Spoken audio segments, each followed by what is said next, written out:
Liftoff and the clock has started.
Goal.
Good evening, ladies and gentlemen. Welcome to another exciting Vobes One-Eyed Kenobi Showbie with me, Richard Vobes. It's very nice to be here. I'm on my own tonight, so this is Help Me Out Friday. Help me out by give us a call, setting a subject, keeping the show going. You are very much part of the show from a terraced house in jolly old Worthing at the edge of the English Channel, at the foot of the South Downs on what has been quite a nice, beautiful day, actually. Now, I stayed overnight in a field last night in the van. Very nice field it was, nicely cut. It was very misty this morning where I was. Came out, made a video, which will be out tomorrow. Very short, simple video for tomorrow.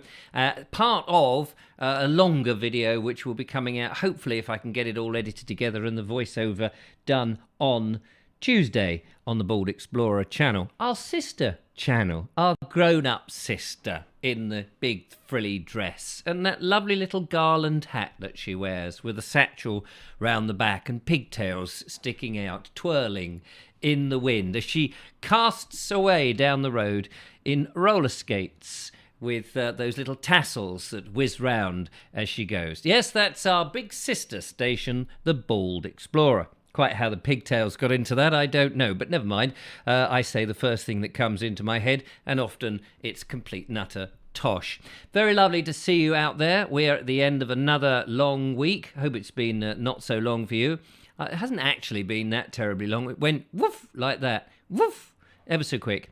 Ever so quickly, I should say. Ever so quickly. Are you somebody who uses the wrong word at the end of in your sentences?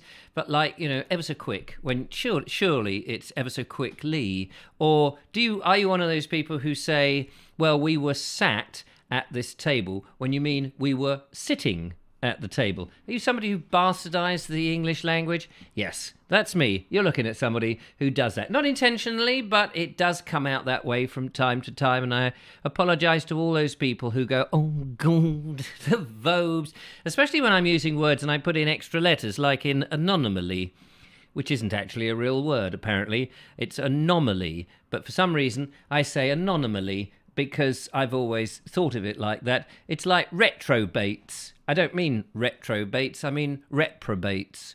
But for some reason, I hear words, mishear them, they go in my head, and I use them. Are you somebody who does that? Do you bastardize the English language?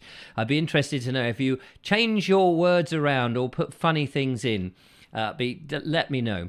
Lots of people coming along. It's very nice to see you. Don't forget that you can give us a thumbs up any way through the show, which is very handy for me. It just shows YouTube that you like the thing, and it's worth keeping it on the air, as it were. Not that it's actually technically on the air, because it's streaming down to you in ones and zeros, but that's okay. We don't mind. Anyway, let me have a slurp of coffee, actually. Julia obviously is not here in person, but she is here in spirit. Her little effigy, or is that really a woology? I think that's more of a woology. Her woology is with us tonight, which is very nice. Nice to see her little purple hair and her little, what do you call that? Marine? No, teal hat, is it? Something like that. And all of that. And then there's this bald twit there with the glasses who's making sure everything's all right. So thumbs up, done already, says Trev's Travel by Narrowboat. Well, let's find out who's actually out there in the Vobosphere and call out your name. It's always good to do that. So starting at the top, we notice that the lovely Julia is in there with her blue thingy, as well as the lovely Judith. Thank you, Judith, for doing that. I keep saying, Judith, that Julia and I must come down. I think we did say in October, didn't we? We just need to pin down a date. It'd be lovely to come down and see you, which we will do. Simon, good evening to you. Nice to see you. Daniel Watkins is there. Colonel Craig Ratty and Robert Brailsford, who says, be with you soon, listening to the Floating Our Boat podcast. Ah, yes, let me know if it's any good and I'll tune in. So Mark Burgess is also out there. He says he was in the country park eating chips. I had chips last night, actually, care of Ian McCragan, whose field I was sleeping in my van, of course, on my own, thank you. Do you know, I slept in my van, and I had some very odd dreams. I had that, in the middle of the night, I thought something had climbed on me. Now, I had this feeling when I was in Norfolk, and I felt like a cow had sat on me, and it was very weird. And in the middle of the night, I felt this thing climb on me, and I was lying there, felt my heart rate going really high, but I wasn't terrified, I was just shocked. And then as I lay there, I kept thinking, wait a minute, I'm actually asleep. And then I slowly roused, is it roused? Roused myself from that sleep, and I was lying there a bit longer going, oh yeah, no, I was actually dreaming that, but I was in that weird semi-conscious state of dreaming and what have you. And then I went back to sleep. I was perfectly fine, thank you. Thank you for the concern, by the way. No, please don't ring a psychologist. I'm okay. But I did have this other dream later on. I was in the van, I got up, and this was a dream, but I thought it was real. You know those dreams where you think it's absolutely real? I've woken up in the van, and there's cats. There's 2 or 3 cats in the van. I'm thinking, how the hell did they get in? Where did they come from? So I went to the door of the van, which was much bigger than my normal van door, but that didn't seem odd to me at all. It seemed like the van was now a garage. a big metal garage. But that didn't seem strange at all. I assumed it was my van, and there was this rusty old door latch that had not quite sealed, and I could see these cats were climbing in this way. Even though I would put them out, they would come round and climb back in again. And again, this was so real, I was convinced it was actually happening and that it was in my van. And then and I was panicking a little bit. And then eventually, of course, I really woke up, or at least I think I did. Is this real? This looks like real. And I went, and of course the van then was suddenly the shape and size that it had always been. Ever seen since it's been manufactured, apart from the interior, which of course I've changed from time to time. And it's like, oh yes, of course, that was a dream. But up until that moment, I was in a different world. Have you had those things? Of course you have. We all have. I just thought I'd share that moment with you. It's quite interesting. Not to anybody. Anyway, that was Mark Burgess eating his chips. David Vad, hello to you. Alison O'Brien, nice to see you. Sensible Paul. Daniel Watkins, I've already said. Anna Jones. Lord Jeffrey Harrison, good to see you as well. And English Andy, hello to you. Nice to have you. Station Master's Choice is here. And we have Kerry Baldwin. Hello, Kerry. Nice to see you. Thank you for your email, by the way, earlier today. She got in touch with me. Said she's enjoying the videos, which is very nice. Thank you very much. Sean James Cameron. Whoop, whoop. Thanks for the whoops. And Patrick Brooks, nice to see you there. Standing by for nonsense. That was me. Robert Maudsley, nice to see you as well. And Colonel Cragratty, I think I've said, which I probably did. Lisa L, good to see you. Audrey Forbes. We've got all the usual suspects in, which is very nice. Robert Brailsford, Michael White, Henry Ashincourt, Ashincourt, did I say? It's not Ash, is it? It's Ashincourt. Ron Langley, hello Ron. Still want to stay on your driveway one day with my van, or pop round for a cup of tea. I know you've extended the invitation, and I do want to do that. Don't think that I've been ignoring it. I just haven't. Bonnie, hello to Bonnie, who's came up with a great idea to interview people who've got beach huts, and she knows a number of people who've got some interesting stories to tell. That's still on there. If you can get them together, and we'll pin a date down, and we can go and do that. Obviously, it'd be nice if it's a reasonable day, not too windy down there on Hove Beach, but that sounds rather jolly. Terry Banton, hello to you. We met Terry on the what am I talking about? The Worthing Pier the other day, which was very nice. Nice to see you. Thanks for passing by. Who else? It's interesting when you meet up with all the people who watch and support the show. It's fantastic. Love it. Robert Baxter, I think I said, he says, a lot of people say, I hope you're okay. Instead, I hope you, yes, you're, as in you apostrophe are, okay, yes. It's the your thing. You see that a lot, and it's a very easy slip of the tongue, so to speak, made, isn't it? Even though you can know that you've done the wrong one, or you know if you were concentrating, but sometimes people are so quick. And slapshod, there's a good word, isn't it? Slapshod, I like that word, slapshod. Slap, a bit slapshod, you whack them out. And I do that. And I have a thing, I have to write the word thank you, or the two words, or thanks, a lot in this game. Thanks for the email is usually a standard beginning. I'm always very polite. Are you somebody who's polite in your emails? Sometimes I just get emails. It's not even a hi Richard or anything like that. No courtesy, and it's just straight to the point. Sometimes it's just, would you mind me popping around at 3:30? And whereas if it was me, I'd say something like, dear so and so, or hi so and so. Hi is a bit funny, really, because sometimes we say that in real life. But address them, and then hope you're well, hope everything's okay, hope the wooden leg has healed up. How's the wife and kids? Yes, is the car still running okay? Did you go anywhere nice on holiday? Oh, and the main reason I'm emailing you is, can I pop round and borrow your toaster? Are you somebody who does a few pleasantries, or are you just someone who's just straight to the point? And are you somebody who doesn't even bother to sign off? I mean, I always sign off. Mostly I sign off. I can't say I always do that, but mostly I do.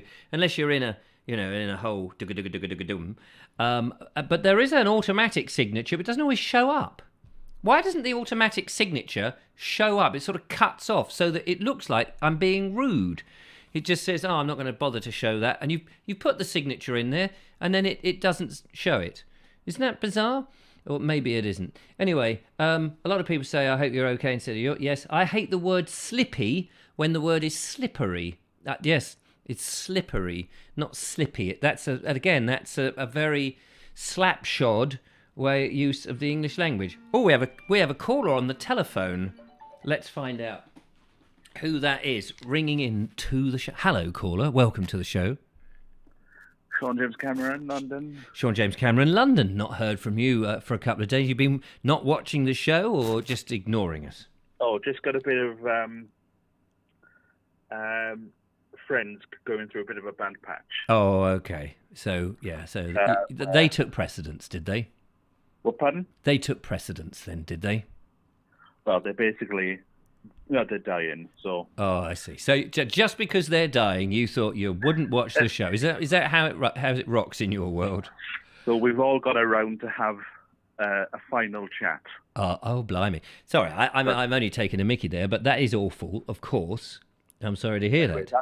That's not the reason why I phoned. No. But I remember back in the 80s, when my grandmother had a phone, it wasn't the done thing to end the call by saying, "Thanks for calling, speak to you soon."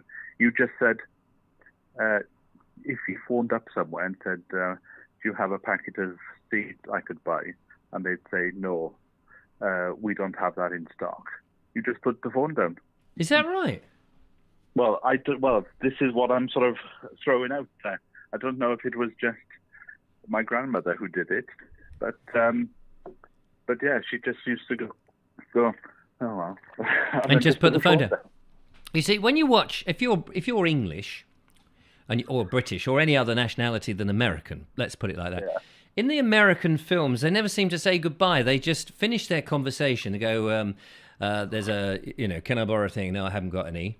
And then they just put the, like you say, they put the phone, Exactly, yeah. and you never know if they're going to say, "Oh, and by the way, do you have a lawnmower They don't get round to that sort of bit. "Well, it was nice talking to you. Thanks ever so much. Look after yourself. I'll catch up with you soon sometime. Yeah, bye-bye. Yeah, bye. Yeah, bye." I was watching, and I'm just feeding the cat at the same time. Yeah. Oh, good. While I was watching a TV series called The Victorian Kitchen Garden, and the presenter phoned up a seed company and said, "Do you have this Victorian cabbage variety?" And they said, "No, that isn't available." And he said, "I didn't think so," and just put the phone down. So I don't know whether saying, "Oh, okay then, speak soon," Yeah, is something that only happened in the 90s. Well, I mean, I've always had that feeling that we were very polite in this country when we used the telephone since I was a kid. I just want to acknowledge Ian McCracken's comment there about something in the chips last night that made me have cat dreams. Nice to see you, Ian. Thanks very much for putting up with me in your field and giving me a great big bowl of blackberries, which was lovely. But yes, going back to the telephones and that, I think that's very much an English thing. I don't know if other countries are not as polite. Because sometimes you're on the phone to someone and you're going, and I've seen it, and I do it myself, and you're saying, "Yeah, okay, that's great," and you're trying to get the caller to go, and you're going, "Yeah, okay, thank you, yeah, bye, yeah, bye," and you lean down, because when it was a receiver and you had to put it down onto the unit, and you've got the receiver in your phone, I would be leaning down to the actual the two black things that the receiver rested on. And if we go, yeah, no, thanks, yeah, bye, yeah, no, bye, and I'd lean right down and got the phone down, and I can kind of a bit like that with a mobile phone. There is no receiver to put it down on, and it's still going, yeah, no, nice to talk to you. Okay, like that cheers. When it comes to text messages, because I like to know that a text conversation has ended. Yes, how do you know? How do you know when you finished that?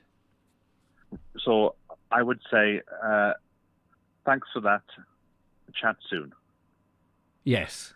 Because you're in a conversation, and literally the other person then decides, "Oh, I'll respond to that tomorrow." and you just sat there waiting for an answer. Well, that's the thing, isn't it? Yeah, because I mean, that's people get very impatient. It's sort of, sent this message, you've responded, and then you might ask another one. But the whole point, surely, of a text conversation is that it is over time, and if you don't reply immediately, it doesn't matter. Whereas if you want to know immediately, ring the bugger up. Well, kids today, I say kids today, people in their 20s and 30s, yeah, they don't even text each other now. Do they not? What do they do? They say, so I witnessed it where this guy was sending a voice note to a friend of his, and then he'd send the note off, and then he'd wait 2 or 3 minutes, and then he'd get a note back, so he'd press it, and then it'd be his friend talking. And I said, why didn't you just phone him? And he said, oh no, that's for old people. Well, I have to say, I do like the voice messages. I do like that, because you're in the middle of something and you don't want a phone call where you're then having to make conversation to make that phone call feel like it was worthwhile. So, and I know you and I will have a conversation and talk for an hour. Yeah. And I can't get you off the bloody phone. And you can't get me off, because we'll get onto a subject, we'll talk about YouTube or something and try to understand the analogy, and we'll get into that conversation. But sometimes you don't want to do that because you're in the middle of something, and it's just far easier to be more direct. I phoned you the other night, and as soon as I came off the phone call, I was like, I don't really know what the point of that was, other than I haven't spoken to anybody all day. No, but that's, I mean, if I'm busy, I will tell people. I say, well, I've only got a few minutes because I'm trying to get this edit done by the end of the day or whatever. Because it was one of those conversations that just didn't flow. Yes. Sometimes a conversation will just flow and it'll have the natural thing. And I just realised after I put the phone down going, well, that was a waste of 10 minutes for both of us. Yes. Well, to me, a phone call's got to have a point. Yeah. And I can have phone calls with people, and then you're waiting for why did you ring? And then sometimes there isn't a reason. It's like, we've had this natter, and you're going, well, what was that about? Like, just as you said. And other times there is, I know somebody who pops in from time to time and occasionally rings, and it takes quite a long time in the conversation before it gets to and the reason I'm ringing is... And you go, oh, okay. Now, that's not a criticism, because I like the person and we can have a general conversation. But whereas some other people would just ring up and say, and you've done this, haven't you? You ring up and you say, that thing I mentioned in the show last night, I didn't really mean that. I meant this. And you go, oh, okay, yeah, great, bang. And it's, it's instantly done and it's over. Yeah. But I do like that message thing, because you can leave a message, you can have a conversation over a period of hours, but you can still be cooking your dinner, editing a video, whatever, and just keep going back. Oh yeah, no, but what I mean is such and such. That you are down with the kids then. Down with me, I'm with the youth. I'm ever youthful. Whereas when I go into the allotment HQ, there's two older dears in there. And they've had the same conversation for 4 years. Yeah. And I think that, I think you and I have the same conversations about YouTube. There's something in having that same conversation. And people put the world to rights, and they sit down, they put the world to rights, and it's the same point. I went in the other day and they asked me a question, and I just wasn't in the mood. And I said, oh, why didn't you just shut up? For 4 years you've banged on about this. You can't do that. That is so rude. No, I just don't like people who will sit in a committee meeting, agree with everything that's been discussed, and then the next day will bitch about the... Well, yes, but I think that's how committee meetings run, isn't it? I've been on committee meetings, and that is exactly it. And in the end, you just think, I can't cope with that. I've just got this thing where if you haven't got the balls to say it in the meeting, don't say it outside. No, I think it's true. At the same with comments and Twitter and anything that you cannot say to somebody's face, don't write it down as a comment or a tweet, because that's it's false. If you haven't got the gall to say it to someone's face, don't say it in a text form. But of course, people do, so it's quite irrelevant. So we're trying to get in your van. Yes. Would you say they were attacking? No, they were just in. They were just sort of like very friendly cats, and they were sort of meowing and probably wanted feeding, to be honest with you. And I was just more upset that they were in. How did you get in? I didn't think anybody could get in. Well, if they're playful cats, according to the website that I'm on, it says that you are savouring life's moments. That's exactly what it was. I was savouring those life's moments, thinking, oh God, if I don't savour it now, I've got to go back and do the Vobes show, and how dreadful that's going to be. But the original reason why I phoned, yes, was because I've never got my head around kilos and all this stuff.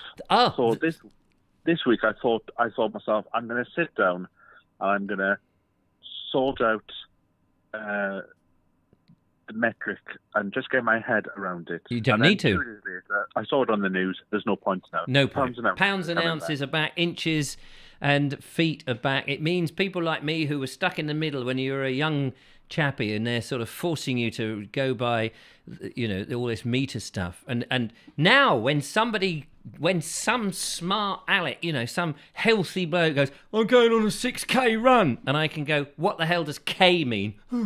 Kilometres. I go, well, how far is that in miles? And I go, 6 kilometres.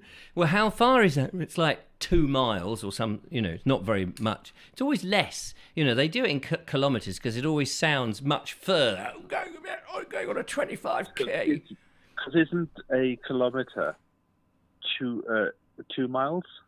I think a kilometre is 4 inches. I don't think it's very far, personally. They try to impress you. I'm going on a 50K run. Oh, yeah, 50K, what's that?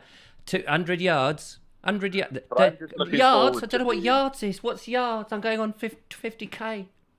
But I'm just really looking forward to being in the supermarket and people are just stood there with their mouths open going, I want a kilo of strawberries. And I'll just be there going, I'll have 2 pounds of strawberries, I'll have 6 a pummit. ounces of sweets.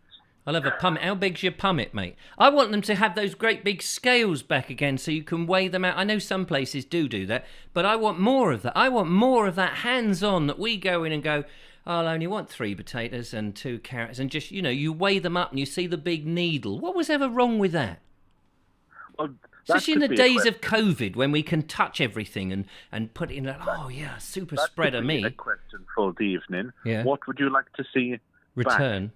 Because I would like to see half-day close-in on a Thursday and close-in all day on a Sunday. I think people need to be forced to relax.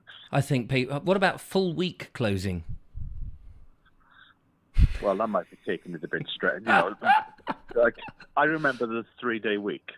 Right, yeah, the 3-day... Well, yeah, what, with Arthur Scargill and all his bunch?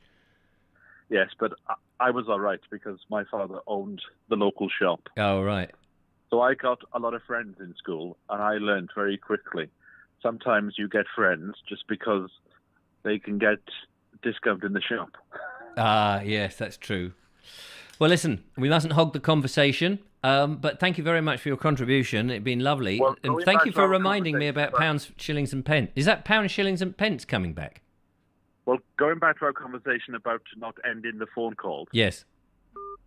Great.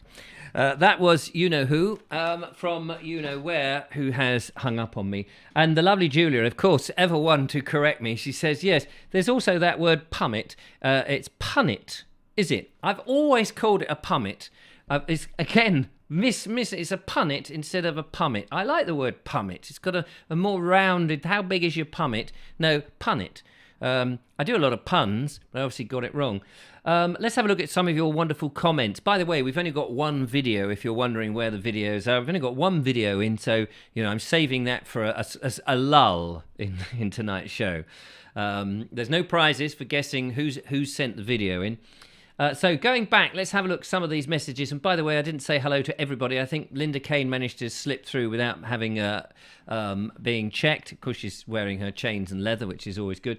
And there was somebody else I saw there. Trev's Travels by Narrowboat, of course, John F. and it was Ray of Hope.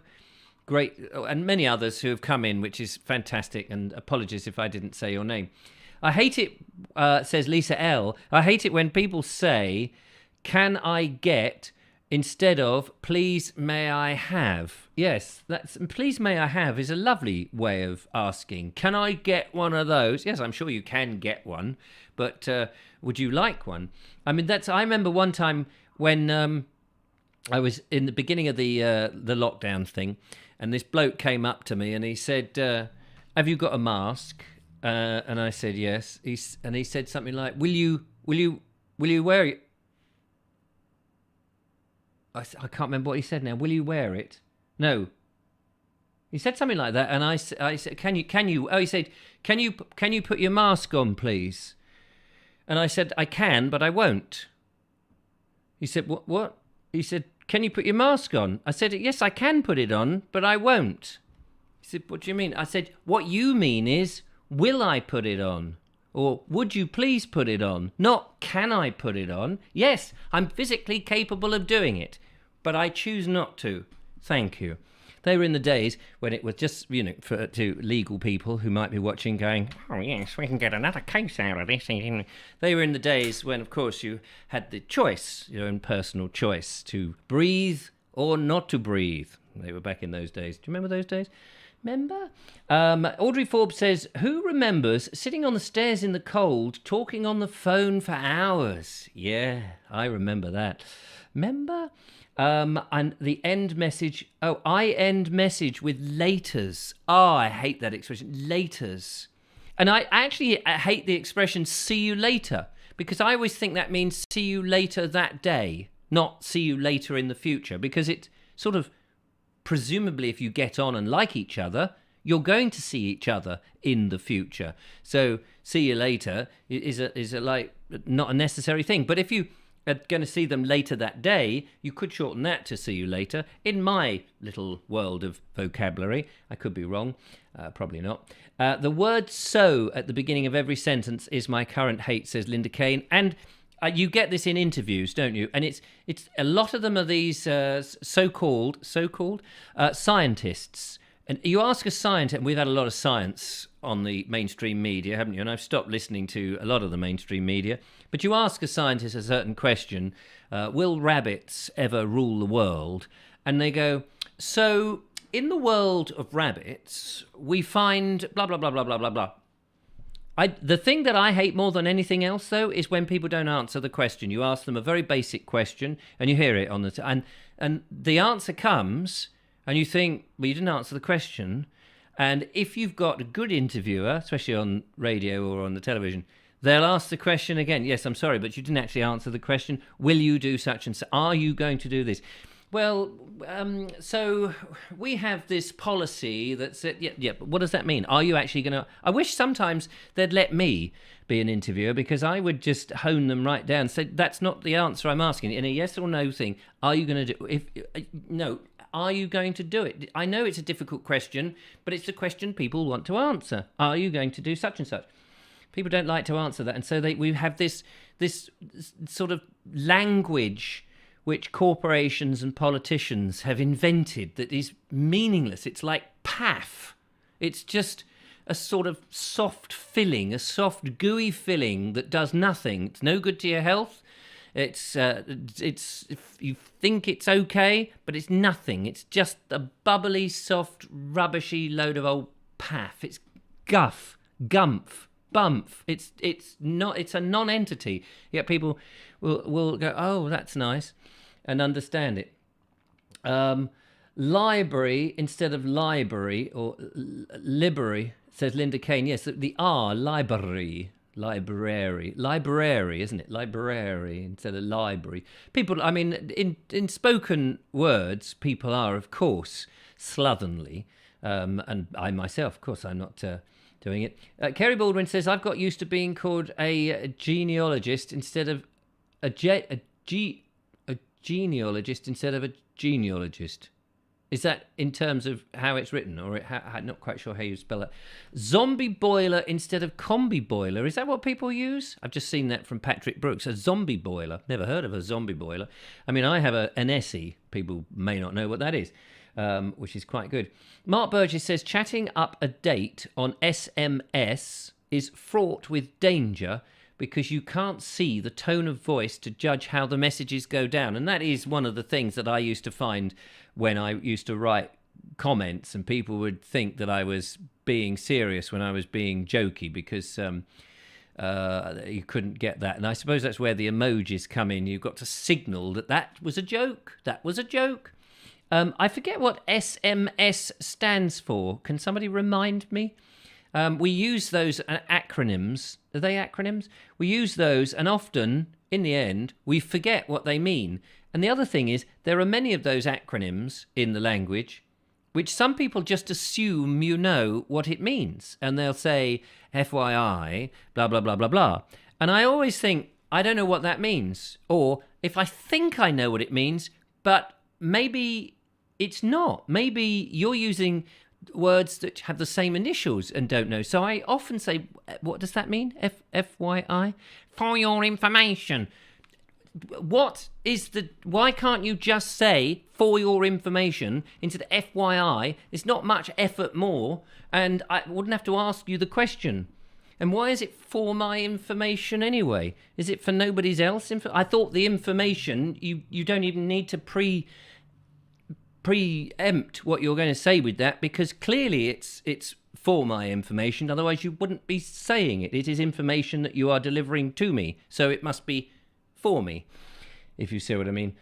Paul Smith says, if you were lucky, you could still tap out the number on the receiver's rest buttons. Oh, is that? Yes, I remember watching this drama, and somebody was trapped in a place, and he managed to get to the phone, and he tapped out the number, and it supposedly worked. I didn't know if it was true or not. John F's apologising for being late. No problem. Nice to see you. Linda Kane says, have you ever used metric? Have never used metric if I could avoid it, and if had to use it, always had to go online for the conversion. I'm always having to go online for the conversion. And the thing is, they could lie to you and I'd have no idea. No idea. Travels by Narrowboat says 1 kilometre is just over 0.6 of a mile. Yeah, I mean, I know it's. I mean, you know, Harriet, my friend Harriet, when I used to go out with her, she does running. She does running. She goes running. She does the running sport, and she would always go, "I'm going on a 10k," and I'd always say, "I don't know what that means. How far is 10k?" And then she'd have to admit, "Oh, it's about 7 miles." I said, "It's not very far, is it?" Hello, caller. Welcome to the show. Hello, it's Terry Banson from Southwater near Horsham. Whoa, Terry, lovely to have met you on the pier the other day. Yes, I was attracted by the seagulls flying above you, and I wonder what was going on. Well, I think they were hypnotised by the shine off the top of my head on such a sunny day. Yes, I hope they didn't. Yeah, or it was the chips. I hope they didn't deposit anything on your. No, do you know that did go through my head as we were sitting there eating our chips, and these seagulls were sort of riding the whatever it is they ride. I was aware that at any minute we might have a sauce that we didn't ask for, a nice white sauce, a creamy sauce that didn't really taste very much. Anyway, you didn't ring about that. Not really. No, I was sort of. Well, first of all, when you were talking about dreams in your van, yes. It reminded me that I sometimes get a very nasty dream. I dream that I'm falling off a cliff, and I sort of, as I come out into consciousness, I feel as though I'm sort of falling. Yes, I mean, I've had dreams where I'm always, well, not so much these days, but I used to have dreams where I felt I was falling out of bed, and I would do that sort of sudden jump thing. I think that's quite common, so people have told me. Have you ever done that? Yeah, I do get twitchy legs sometimes. Yeah. No, it's a definite, I'm falling. Oh, and because you're falling, your body goes into a little shock because it doesn't want to fall, presumably. Yes. But falling off a cliff, I can't say I have. Do you land in the dream? Do you land? Well, I don't know. The last one, I think I was somewhere near the Seven Sisters area. Oh, yeah. Well, it's a good cliff to fall off. Yeah, because unfortunately, it's occasionally people jump off the cliff, don't they, near Eastbourne? Yes. Beachy Head, I think it's called, isn't it? Yeah, that's right. Yeah. But in the dream, do you ever remember actually landing? No, I don't actually. Now you come to say that. No, you're in an eternal fall until you wake up. Yeah, I mean that's the thing. When I fall out of bed, I feel like I wake before I hit the floor. Oh, okay. So I think it must be something that I don't know what it is. It's like a little panic, and you wake up and it throws you out of the dream. So Yes, yeah, yeah. but I'm wondering whether this dream of mine, which is quite regular or used to be, comes from my fear of heights, because I don't like climbing ladders, above about 2 or 3 meters. right. What's that in foot and inches? Oh yeah, back on your metric. 2 or 3 meters. Well, Well, a meter's roughly 3 foot, isn't it? So 2 or 3 meters. I think it's just over, yes, 3 1/4 of, Yeah, so about 10 yeah, foot. It's something quite like that. high, isn't it? Yeah, yeah. I think a kilometre is about 5/8 of a mile, because you were talking about that earlier on, Yeah, weren't you? five. It's difficult to work out 5/8 of a mile. I mean, a mile I can judge. If you've gone walking and you think, oh yeah, it's about 2 miles, because you know there's that thing. If you walk for an hour at an average pace, you've done about 3 miles. 3 miles an hour is an average pace. If you're shuffling along, then it's probably a lot less. You've probably only done 2 miles in your hour, or Yeah. or So somebody says I'm doing an 8K run yes, marathon. Well, it's yes, not quite a marathon, is it? That's 26 miles. yes. 26 point something something. Oh right. Yeah, well, because you say that when I say that to Harriet, it's, oh, you're on a 26 mile. No, it's 26 point, as if those last bits. But I guess if you're running and you've done 26 miles, that point, whatever it is probably the killer. Yeah, but if you've done 8 kilometres, you probably only run 5 miles, haven't you? Yes, yes, exactly. Mind you, running 5 miles to me would be quite good. Yeah. Talking about phobias, because you had a dream about cows, didn't you, in your van? Yes, that's true. And Yeah. it's come over in your videos that you're not too keen on cows. Whatever gave you that idea? I like cows. I do actually like them as creatures. Yeah. I'm wary of them when they're charging towards me.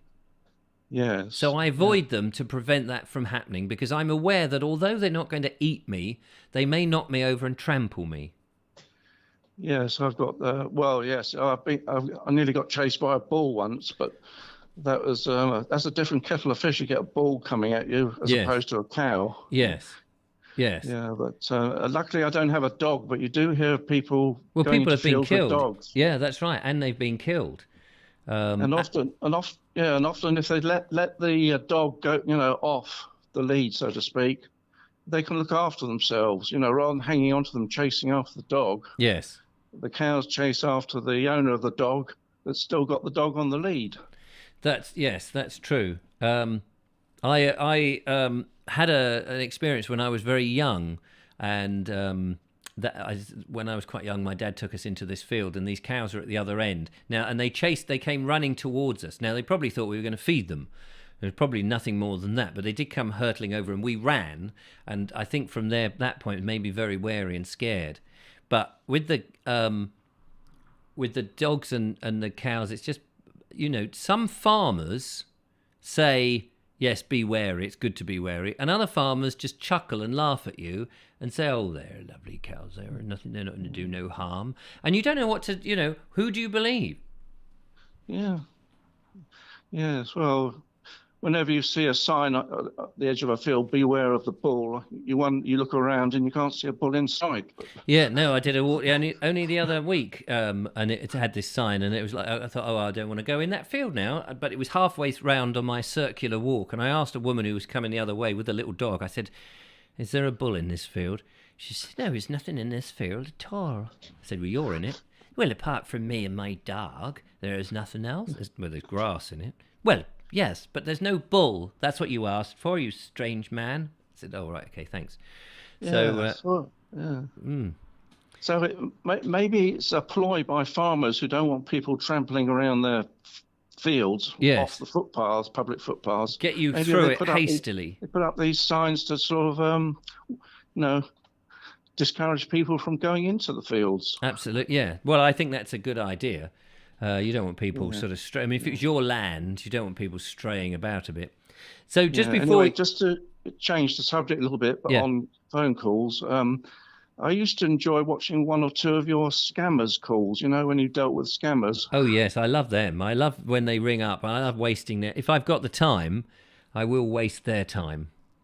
Yes, And, yes, it does. and it's amazing how they think we're gullible, but I think they're gullible, especially when I've got a recorder next to the microphone, the telephone. I've got the telephone on loudspeaker, and I've got a microphone nearby, and they're waffling, and I know they're trying basically to get to my money through whatever devious method it is. And I'm recording them to put them on YouTube to make money out of them from the advertising from the people who watch. And I actually said that. I said, this is going on YouTube and I will make money out of this. Oh, no, we're not trying to spam you. No. Yes, I think you are, actually. But don't worry. The longer you talk, the more money I get.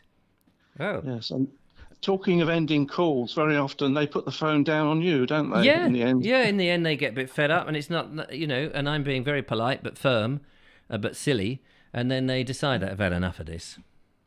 And Yes, one rang up. One of them rang up. They all sound the same. And one rang up the other day, and he was, I don't know what I can't remember what it was. It was like the BT scam where they say, "Oh, you've got 40%. We can take 40% off." Blah blah blah.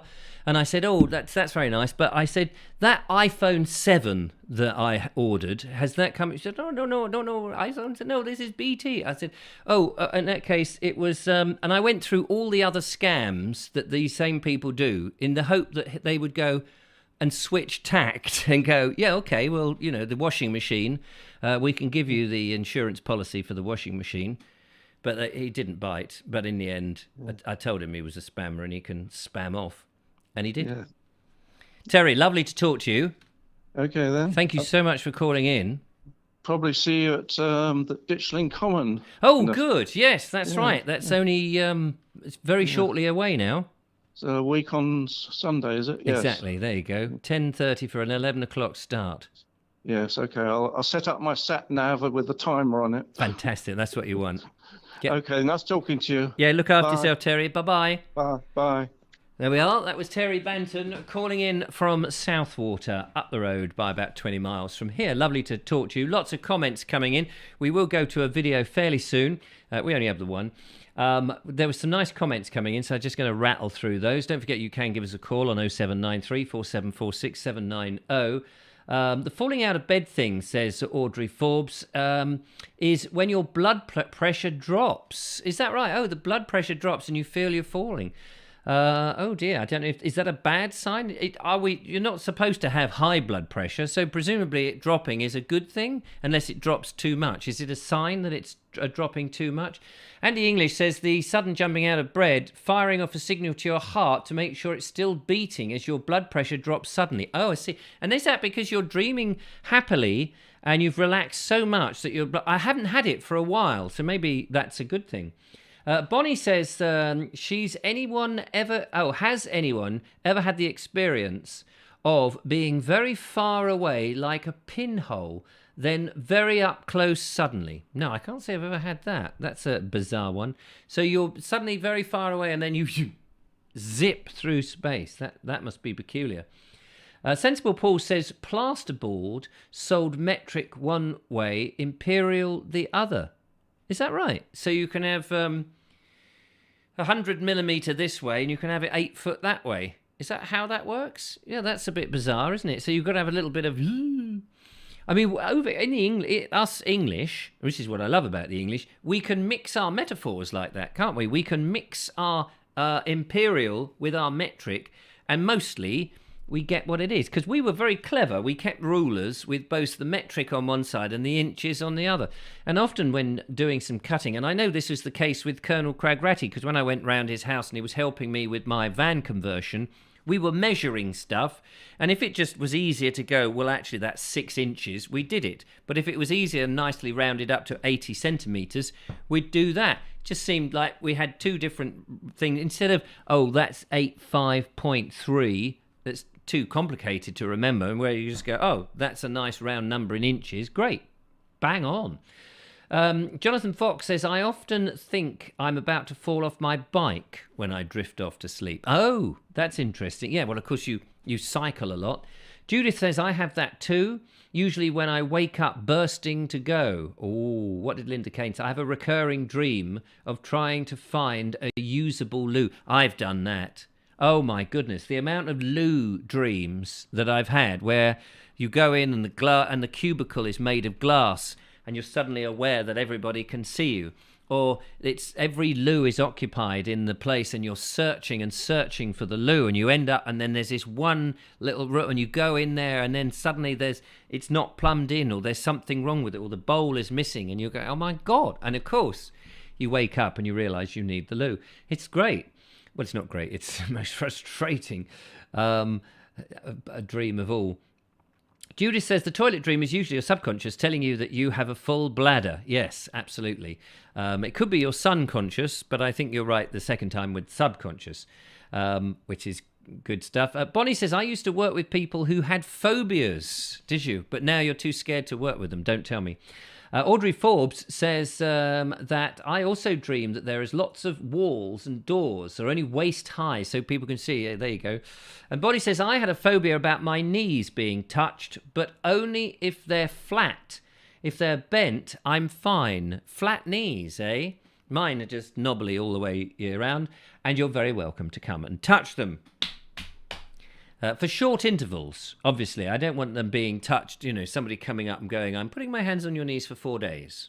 Really? Let's see how that works out.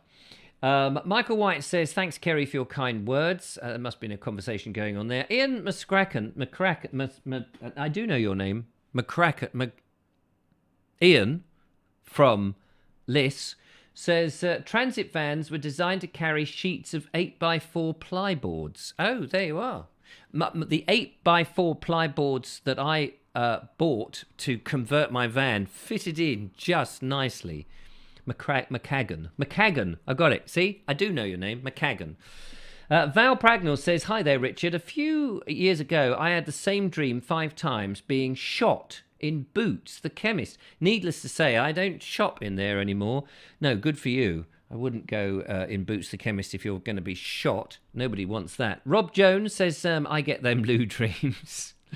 How funny is that? And David Vad says, I have a dream where I can't remember where I parked the car, and I don't even have a car. Yet, here's another dream that I often have. I don't know if anyone has this dream. This is a weird dream. I've had dreams where the brakes never work. They're so spongy that the car, no matter how hard I push those brake pedals in the car, that won't quite stop. Or I had a very weird dream where I was driving the car from the back seat with the steering wheel on a block and a piece of cable that went into the dashboard. And I'm driving the car from the... Yeah, they are very odd dreams. Colonel Cragrati says, nice you remembered my weird measuring system. I was at college when we started using metric, so all my life I've had to use both systems depending on the customer or the design office. And I think it's great that we can do that, Julia says it's McCaggan. Yes, I got it. I got there, Julia. I got there, eventually. Colonel Cragrati says, in the UK, we still think of miles per gallon for cars and use miles on the road sign, but the fuel is sold in litres. It's very confusing. And that's true, because I remember when I used to fill up my car as a youngster, it was something like £1.50 for a gallon of petrol. And for years, when I bought litres, I had no idea. So when I converted it about how much is it per gallon, I still had in my mind that it was about £2 or £3 per gallon. But what is it? Does anyone know? How much is a gallon of diesel or petrol? So let's work that out. Hang on a minute. I've got to work this out. How do we do this? How do we work out gallons and petrol? Let's see if we can do this live on the show. So what we want is litres to gallons, I suppose. So litres to gallons in the UK, conversion. Hang on, we'll share our working out. See if we can work this out together. So if I put in 1 litre... Hang on, how do I do this? The litre is... How do I work this out? Math. So that's... point 0.22... Isn't it? For the sake of rounding it up, that's 0.22 is 1 litre of a gallon. I still can't work this out live with everybody. So if what I'm trying to work out is if diesel is about £1.40 a gallon, depending on where you go, a bit cheaper in other places. I think it's £1.35 in supermarkets. That's £1 something. So how many litres? That's 1 litre. So do I times it by 0.22? Is that what happens? Hang on, we need a calculator now. I'm not very good at this. Someone's going to work it out for me, I know. Here we are, calculator. Let's get a calculator up, see if we can do this on the on the show. We may as well. Oh, hang on. There we go. Sorry about that. Didn't mean to show that.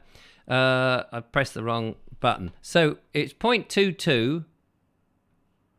How do we? What's the sum? I'm just trying to work out the sum because I've got to get the money into that. 1 litre is £1. £1.40 is a litre. Do we times that by 0.22?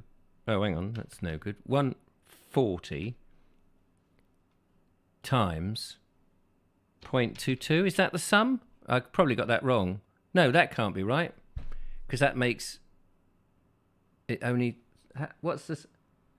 1 litre is 0.21 of a gallon. Okay, that's what I'm saying. 30 is 307. So £3. What is the answer? About £5.30. Thank you. Somebody else has worked that out. Oh, thank God for that. What's the sum then? How do you work that? What's the sum? £6 a gallon for diesel. Crikey, is it really? It's doubled, trebled. Can somebody tell me how you work that sum out? Because I'm confused now. I can work out the conversion. You're making a fuel of yourself. I am making a fuel of yourself. Multiply the cost of a litre. To get the cost. Multiply the cost of a litre by 4.54. Where did the 4.54 come from? Hello, caller. Welcome to the show.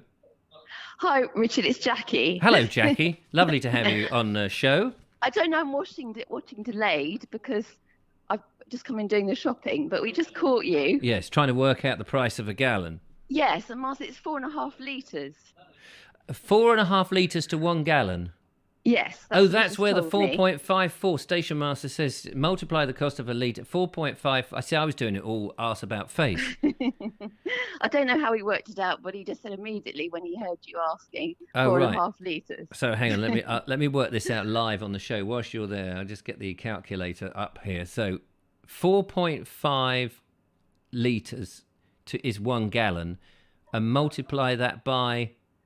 He's just calling me £5.90 per gallon. Is what he just said. £5.90 a gallon, so it's just under 6. But what's the? Hang on a minute. I'm still trying to work what the sum is, not the. What's the sum, Miles? Yeah. What is the mathematics? 4.5. Is it 4.5 times the price? I'm not sure. It's a bit disconcerting. He's in the kitchen listening to you, and so I can hear myself on echo. Oh, I see. I've got here £6 and threepence. £6.30 rather. If it's £6.30, Miles. Times £1.35. Oh, he's getting his petrol. He's getting his diesel cheap, isn't he?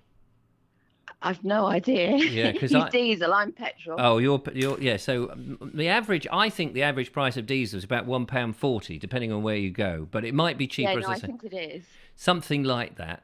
So we're roughly in the same ballpark. It's about £6 a gallon.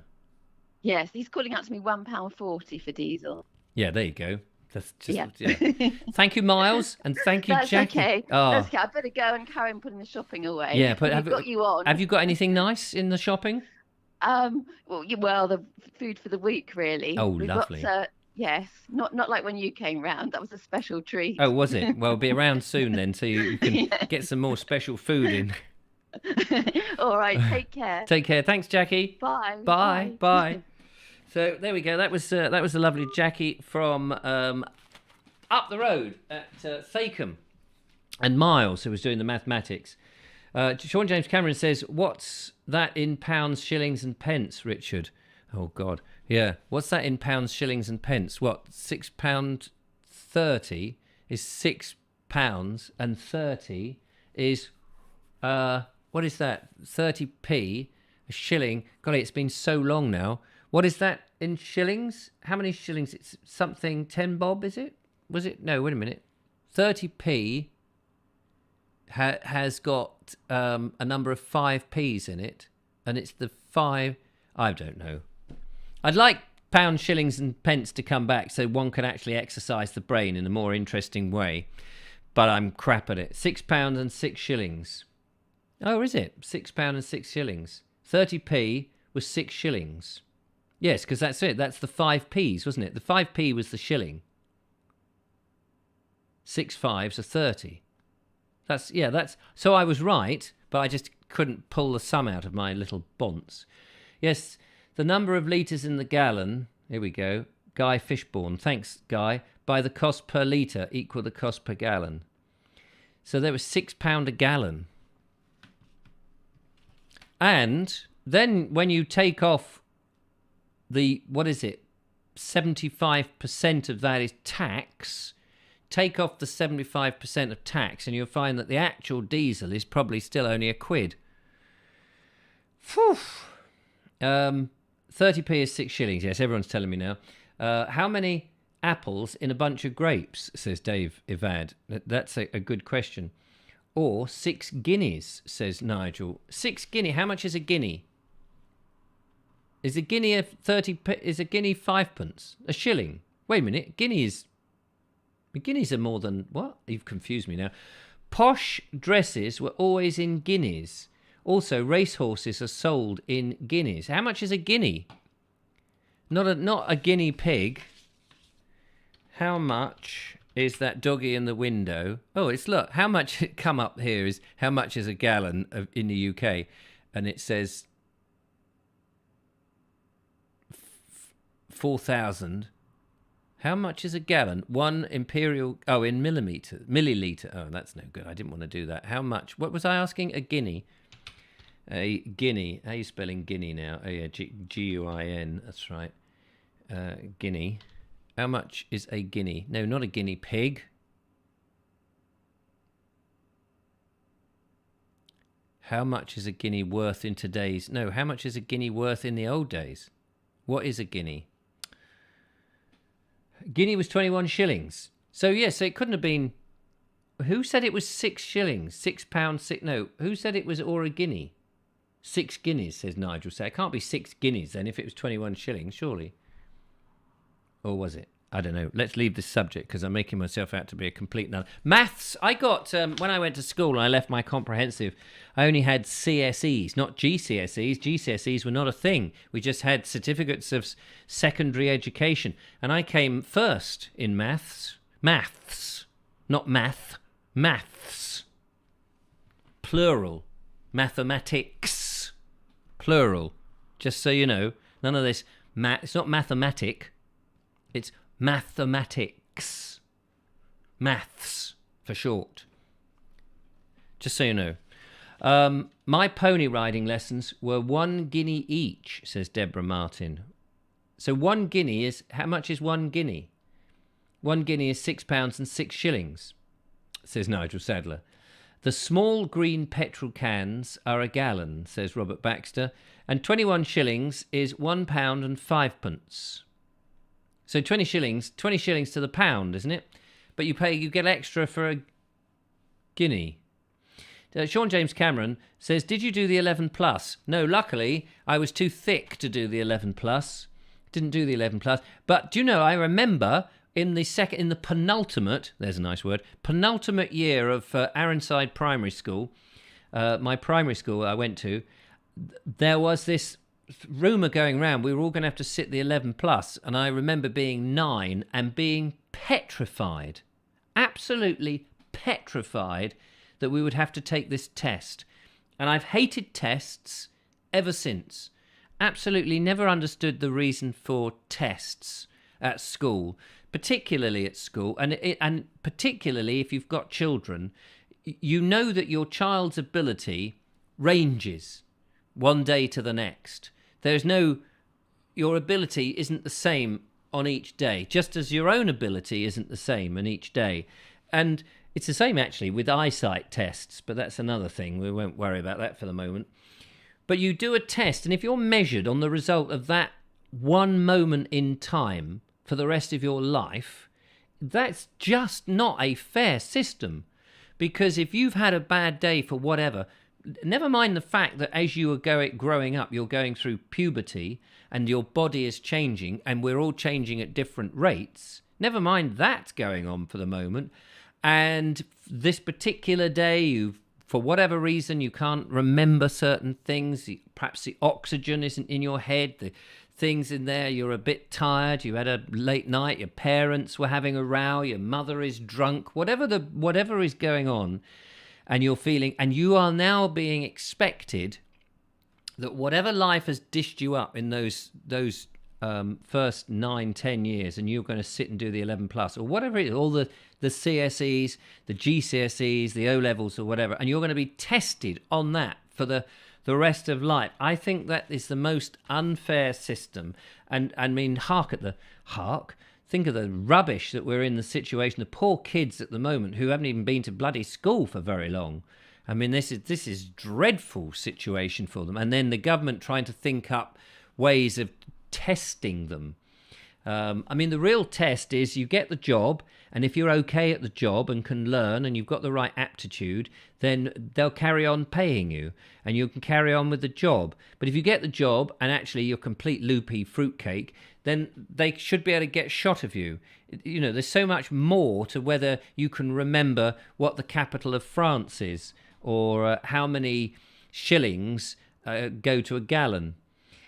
Let's see what you're talking about. Nigel Sadler says there, I bet none of us thought we'd be discussing guineas tonight. You're absolutely right. We have Sean James Cameron saying something, and Bonnie H says, I passed the 11 plus. I gave the 11 plus a pass. I don't know whether that's the same thing. Elfwald says, every test we had, we were told it was important and could have a massive implication for our future. I bought it, LOL. Yes, I mean, I remember getting my CSEs on a piece of bank paper. And for those that don't know what bank paper is, that's 60 GSM. If you think that cheap and nasty photocopier paper is ordinarily about 80 GSM, whatever that means, but ordinary photocopy paper is roughly 80 grams, isn't it? And bank is much thinner paper. When I left school, I went to work in a printer's, so I knew learned a lot about paper being at a printer's, and I learned that bank is this very thin. Anyway, I got this stuff, and it was printed on a dot matrix machine right at the top. So if this is the sheet of, blank sheet of paper, I don't even think it was A4. I think it was Quarto back then. And the CSE results came in like this on this flimsy bit of paper. I've still got them somewhere.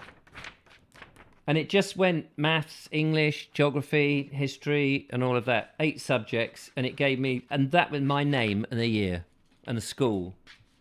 And that was the certification that I kept. It was the cheapest, nastiest, irrelevant. And I was so disappointed. There as I'd passed maths first. Then I got a couple of seconds and a number of C's and crappy ones. Nothing to write home with. My results were just, little average or below average or whatever. I'm not a very intelligent kid at school. But you came away with this piece of paper, this flimsy, it came in the post, and there it was. That was the result of your schooling. However many years you'd spent there hating it, absolutely hated school. And you come in and that is it. No certificate nicely printed with your name in. Whereas if you'd done the sort of fun run, or you sat on a donkey and it went across the Camber Sands, you'd get a little certificate. If you climbed up the monument in London, you'd give you a certificate. No, this was this, and this was supposed to be your future road on this piece of flimsy bit of bank. And I thought to myself when I got that, we've been conned. And I think to myself, we've been conned so many times. It's all con. What a controversy it is. We get conned all the time. We're being conned. We need this. You need that. You must have this. And it's just a way of population manipulation. It's going on all the time. It's going on now in a very huge way with all the troubles that we've got. But it's gone on from the minute you're born. It's horrible.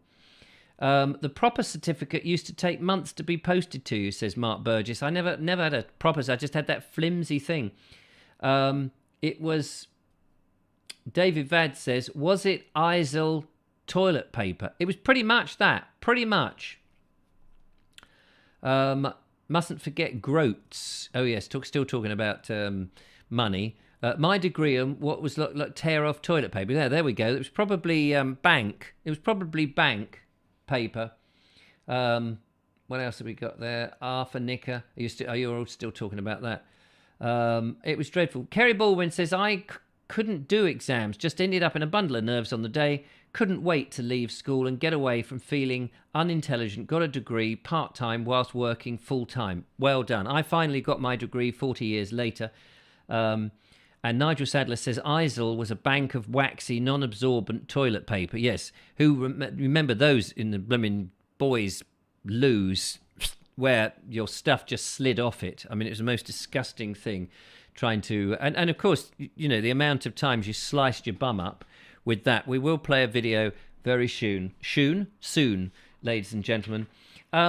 Yes, I've never understood. My sister has... I think she's done a master's, she's done a BAA Hons, and all of this stuff. And of course, she's my sister, but we've sat down and debated subjects, and then she'll suddenly lapse into all this superficial language, I call it. Superficial, this language which is not ordinary language, it'll be your academics language. And lots of isms and various things. And I'll say to you, sorry, just tell me that in layman's terms, because you're using these little shortcut phrases that is meaningless to me, and it's disguising what you mean, because you don't mean to hide your argument, whatever the argument is, but you are hiding it by hiding behind these long words. And you hear it from academics all the time. I have never understood the need for qualifications and degrees, and then you see people going and getting them, and I think it's a strange thing. It's almost like people need to feel that they are intelligent. It's a way of saying no, you are clever, because look at you. You sat down, you swatted on this, and you managed to get this thing, this diploma or whatever it is, that somebody has put you a little hat on and tapped you over the head with a scroll, and now you're ever so clever, aren't you? And people have said that when you hear them arguing, said, well, I went to university, as if by the very fact that they went to university, they are holier than thou, that they are some super intelligent person. And that's rubbish. That's rubbish. I'm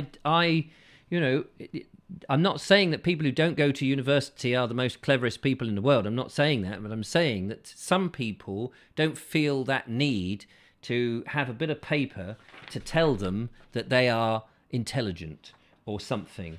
And I will not have anybody come to me and say, well, because I went to university, I'm better than you. Because that's better in what way? In what way are you better? You might know certain things about a subject that I don't, but then I know things about a subject that you don't. So we're quits. We're quits. Hello, caller. Welcome to the show. Having a great discussion this evening.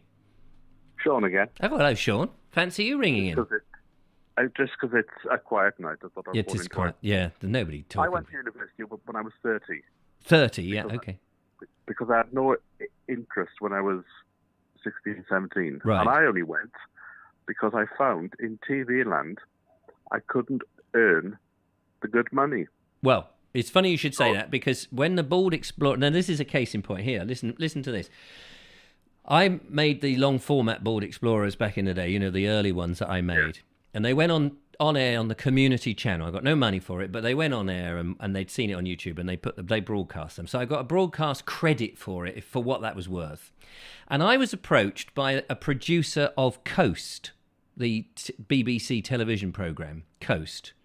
Oh yeah. which has a number of well-known presenters on it. And they said, we're looking for a new presenter. We like the Bald Explorer. We really like what you do. We like your nature, how you dress, and blah blah blah.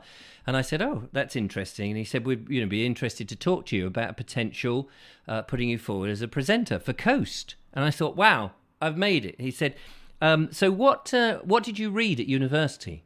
And I said, oh, I didn't go to university. He said, oh. He said, that's a shame because the BBC won't employ you then. And that was it. If I was Harry Hill and they wanted a comic who's just known for being that, I could present that and still talk about the history. He was a doctor, wasn't he? Well, he was yes, okay. So somebody who is say just not, somebody who's well known. If I was Michael Caine and wanted to do Michael Caine's history of the world, Michael Caine could do it because he's Michael Caine. But if you're unknown and you're going in these programs, the argument was you couldn't be Mr. Enthusiastic who found out in stuff and had it checked by those people. You had to have a degree of some description because otherwise you were not credible. And I said, but you've liked what I do. You like how I do it. You like my enthusiasm and all of that. But suddenly, because I don't have a piece of paper with my name on it, you won't touch me. And he said, but it's not me. I said, no, I appreciate that. And I was ever so polite to him. I didn't berate him. But that was it. That was my little chance thrown away. Yes, because all the jobs I've had with the BBC have been through a independent company, so it's not directly being employed by the BBC. Yeah, well, this was an independent company and was producing Coast. And I've never been able to be employed directly by the BBC. Whereas with ITV, it seems to be, if you went to a university in the north, that's a lot better than going to Eton. Right. Oh, that's interesting. And the piece of paper, the only thing it did for me was, before, I would only charge, say, £300 for a day. Having the piece of paper, but I don't know if it was because you've got the paper, therefore you got more confidence. But my starting pay then became £500 a day. Wow! I was doing the same job. Yes. But I was doing 3 years earlier. Well, I did think. It occurred to me that I could go to university for 3 years, get this piece of paper with my name on it, then go back and say, "Hey, look, I could do your Coast now. I've got this history degree or whatever it was." But of course, the BBC would never employ me anyway because my politics are all wrong. But the thing that I was amazed by, I got a first. Mm. There was a girl who literally fell asleep, and so every week we'd have to go into the studio and make a 30-minute TV show. Yeah.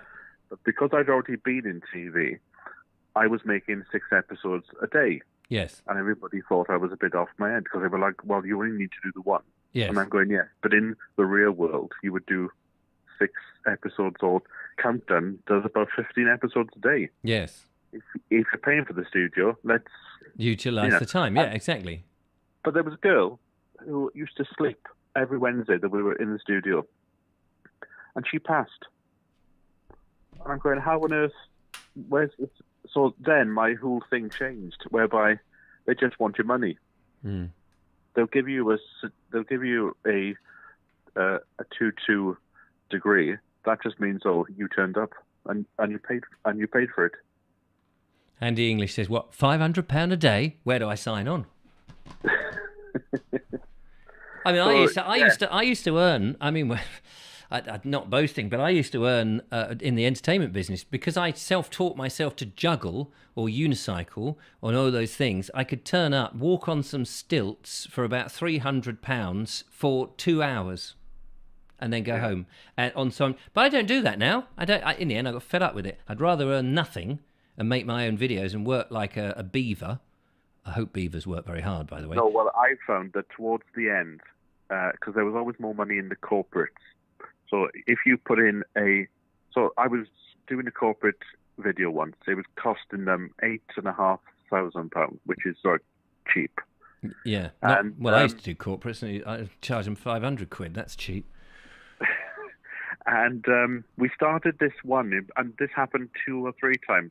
But we started filming, and then all of a sudden the check bounced, and then they didn't answer the phone, and then you'd find out that their friend's 16-year-old was doing a video in school, so they were just going to get him to do it. Well, that does happen. I'm being told that Bonnie's going to call in. Apparently, they're all going screaming mad. So you've had 2 goes on the show. They're saying. So I don't want to manipulate the thing. Bye.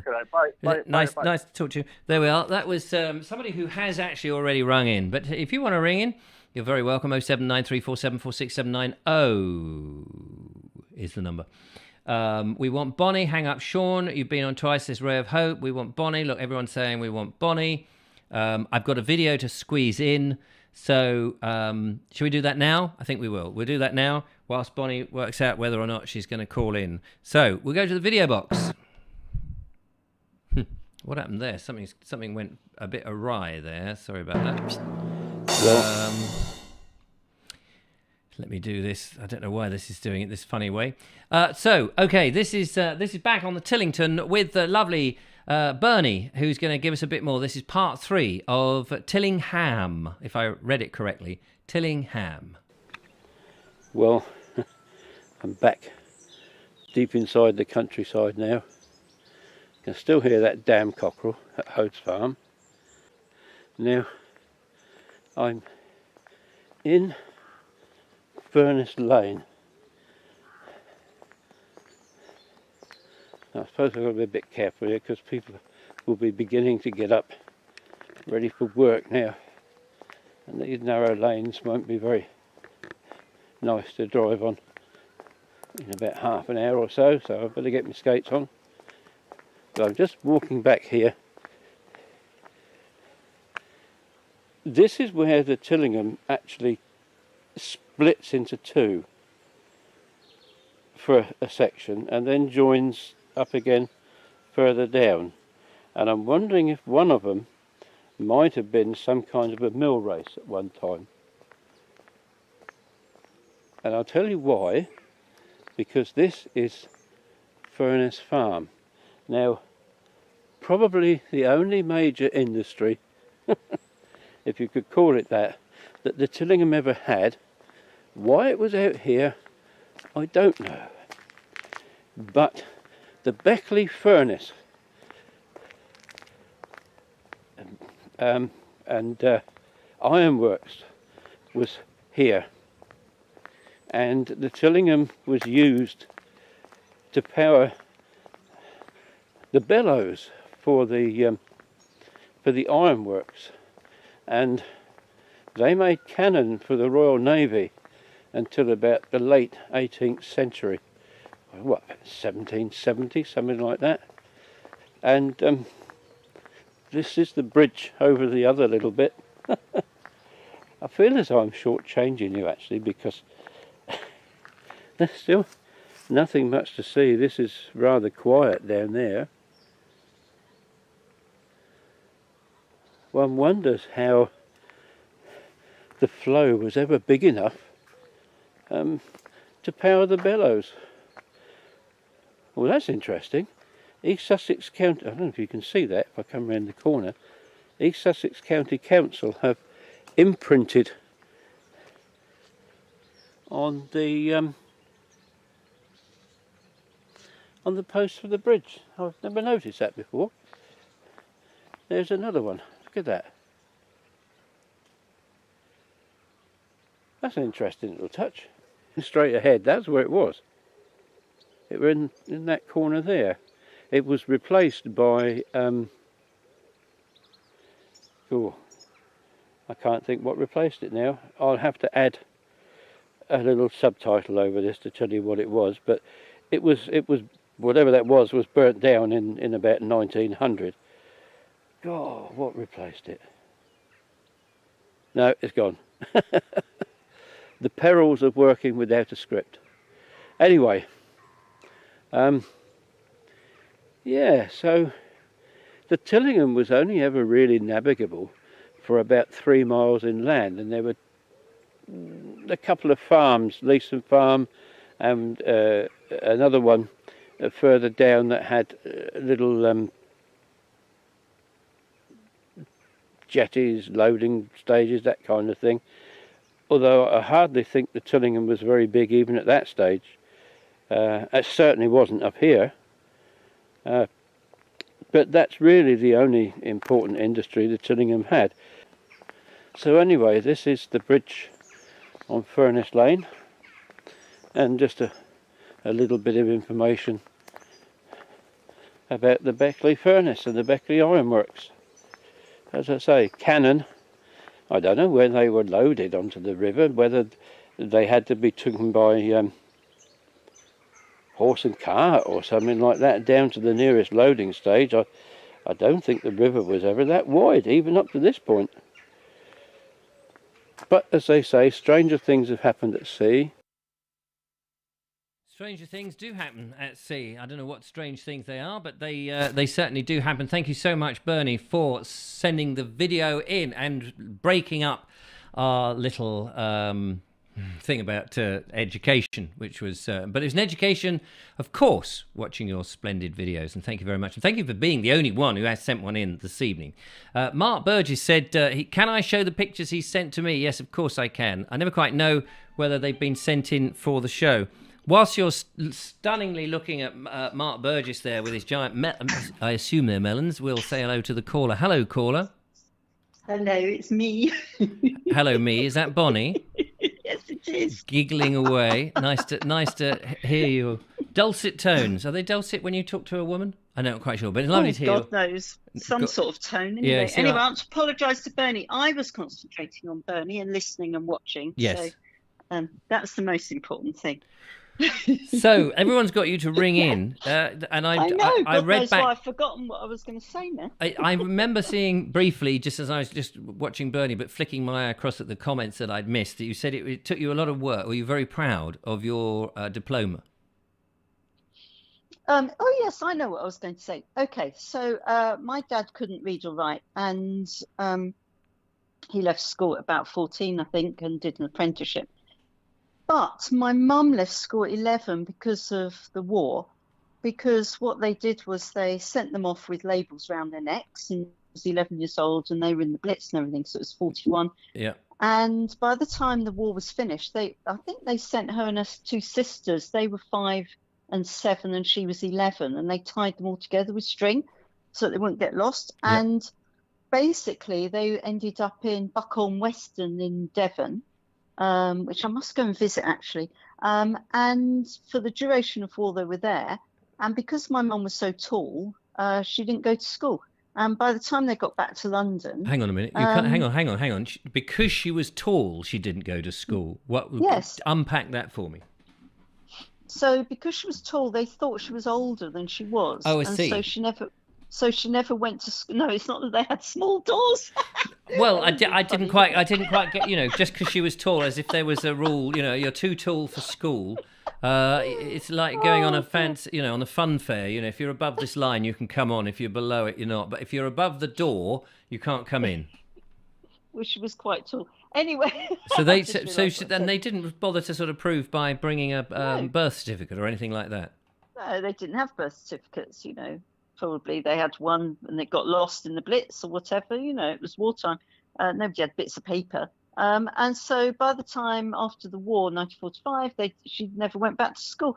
And I remember when I was at school, she told me that the last thing she ever remembered learning in school was fractions. So she could do halves and quarters and eighths, but didn't know anything beyond that. So that was quite interesting. And so she married my dad, who couldn't read or write. So in our house, we didn't have books. There were no books. So me to pass my 11 plus was a really big deal. And there was this, what's so interesting, well, I think it's interesting, it's probably boring actually, but anyway, I'll give you a safe word. If you say lemons, I'll stop talking about it, and then you'll know that it was boring. But anyway, so that's your safe word. So if I hear you say lemons, I'll stop talking about it. Yeah, you're wasting time because we want to actually hear what it is that you want to talk about, because we're running out of time on the show. So when the 11 plus was on at school and I went in, I'd been off school for 3 weeks, And I went in, and the head teacher said, "Oh, it's 11 plus today." And I said, "Oh, don't think I can do it. I can't believe I was 11 or 10 or 11." And I said, "I can't do it because I've been off school for 3 weeks and I'm not well enough." And he said, "Okay," must have been a good head teacher. He said, "You can do it another time." So a few weeks later, he came up to me and he said, "You're going to do 11 plus today and you're going to do it in my office." So I got to sit in the head teacher's office on his swirly chair with his big pen set and this big timer and everything. And I did my 11 plus in his office. Only I finished 25 minutes early. I spent the whole time rummaging in his drawers, playing with the swing chair. Copying the answers. And stop me. Exactly. Exactly. Anyway, and I left past my 11 plus. But if it hadn't been for him, I wouldn't have gone to grammar school and I wouldn't have changed my life and all the rest of it. So to me, that was a big deal. And then just recently, I came across this book called Signalman Jones, about this guy who ended up de-thingying bombs and what have you in the Thames during the war. And it turns out he was my head teacher. Oh. And I know. And there's a book, I've just recently got it, all about Signalman Jones, written by Tim Parker. And he was head teacher Geoffrey Holder Jones. And he was the guy that changed my life forever. So just wanted to put that in. So that was my thing about why education was so important to me. It totally altered my life, really. And led to eventually, and you might not think this is anything, but to me it's a big thing. My son went to Cambridge, had Stephen Hawking as his professor, and got a double first in physics. So within 2 generations, went from my dad not being able to read and write all the way to my son getting double first in physics with Stephen Hawking. So that's, that is a significant thing in my life anyway. And that's very laudable and fantastic, and it works well for you, because that's not necessarily the same.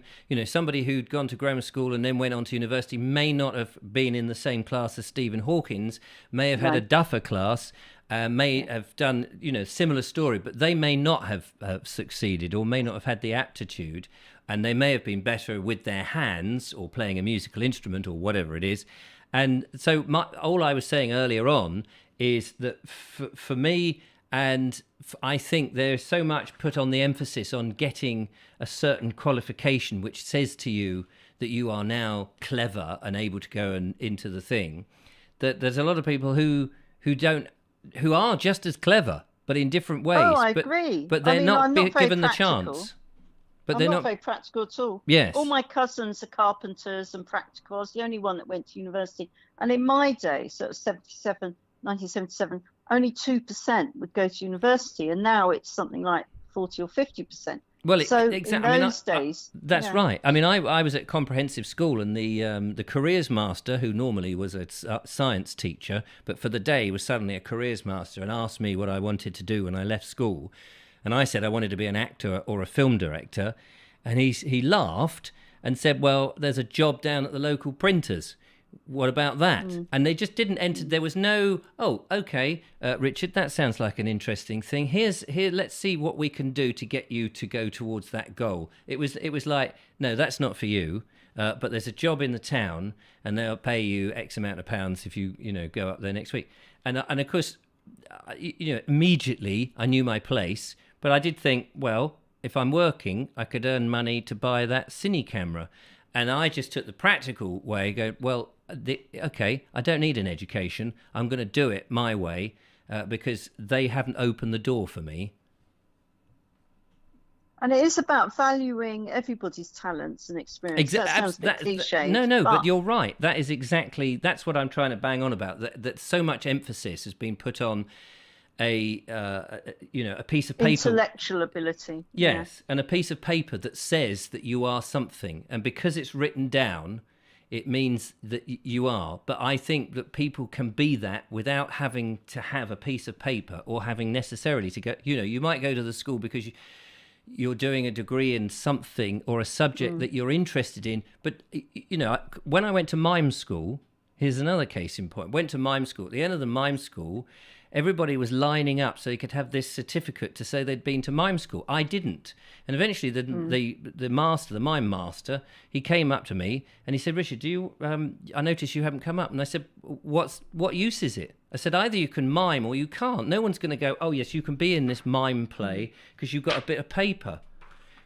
And I said, no. Some bits of paper are a shortcut to having to have a very long conversation about what you can do. But other skills, you don't need the bit of paper. You simply are the skill. So Yes. I think that's what you're saying, really. Yes, Probably. yes. But I mean, Anyway, I'm going to say the key word now: lemons. oh right, okay, fair enough. You're bored. Nice, thank you for calling in. No, it's enough of me. All right. Enough of me. Well, we've got to go anyway. Thank you. No By problem. the way, I sent you a video, but use it any other time. I'll use it so on that's fine. the next show. Yes. So bye everyone, and thank you. Thanks for saying calling in, Bonnie. Bye bye. Bye-bye. There we go. That was Bonnie from Hove, and she just reminded me of the next show. By the way, no show on Monday. Sorry about that. I'm otherwise engaged on Monday. So the next show will actually be Wednesday, with any luck, with a tailwind and all of that. It's been an education doing tonight's show. Thank you so much for everybody who's been involved. Thanks to Bernie for sending in that video, and to Bonnie for calling in, Sean James Cameron. Don't tell me, what's Mr. Banton from Southwater? I sort of remember all these names. Brilliant stuff. Thank you so much for calling in. What was it Joe Biden said that when he said thanks to Boris Johnson and that fella from Down Under who in the meeting? I think Joe Biden has lost all his marbles. I don't know quite what's going on there. But fantastic. Thanks very much for all your contributions, for all your comments and things. Thanks to Judith and to Julia for... oh, my email has just decided user session expired. You've logged out. Oh, dear. Thanks to Judith and Julia for doing your moderating. I saw that you had a few problems with somebody in there this evening, but well done for doing all of that. And thanks for everybody for all your comments, for watching and all this. Not here on Monday, back hopefully on Wednesday. Keep you posted. But that's it for tonight. Take care, look after yourselves. Till next time, bye for now. Bye.